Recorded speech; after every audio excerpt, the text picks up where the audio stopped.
Hi, my name is Eric Swanson from the Department of Physics at the University of Pittsburgh. I'll spend the next few minutes summarizing observations that I've gleaned over 3 years of consulting for the telecoms industry on the health and safety of 5G infrastructure.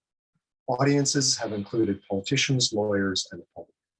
I'll also attempt to place the observations into a conceptual model of belief generation.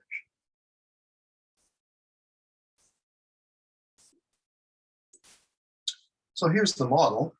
It starts with the idea that there is a seed from which belief originates. And that seed is often an authority figure. I'll show you examples of that later. This seed information is taken by the media and amplified and sometimes distorted, and is finally received by an individual. And it goes through some sort of feedback process, which can have both negative and positive feedback loops. And these feedback loops depend on things like the person's social network, their politics, their religion, or their education. Amplifying all of this is, of course, self-selection. The individual chooses what authority figures to believe, what media to believe, and so on.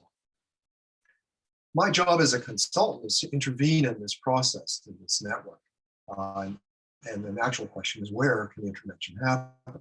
So let's go through some obvious candidates here. One would be at the beginning. We could vet scientists, but that's impossible. That can't be done. You could restrict access of scientists to the media, but again, that's impossible. You could improve or vet somehow science reporting. That's possible, but it seems to me unlikely in a capitalist society.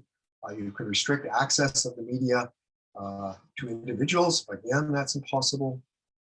You can improve the resiliency of this framework, this belief generation framework. That seems like it's possible, but it seems very difficult to do. And lastly, you could improve education. Again, this may help, but research shows that generally the level of education is not strongly correlated with the beliefs that one has. So it's a very resilient network. How do we crack it? So let me show you some of my experience with this, as I say, from the trenches. So first is the seeds. There are many examples of authority figures starting off illegitimate ideas, some of them indirectly, like the military here, developing millimeter wave weapons.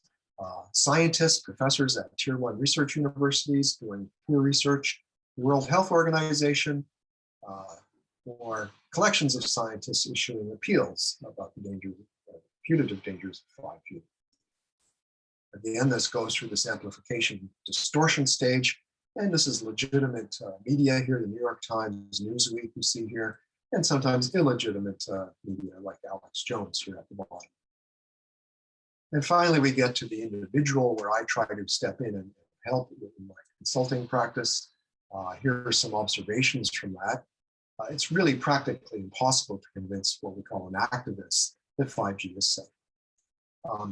On the other hand, sympathy to honestly felt beliefs or symptoms or fears is clearly important when you're dealing with these people. Activists tend to be white and middle class and educated, and this is in keeping with research on climate change and anti-vaxxers.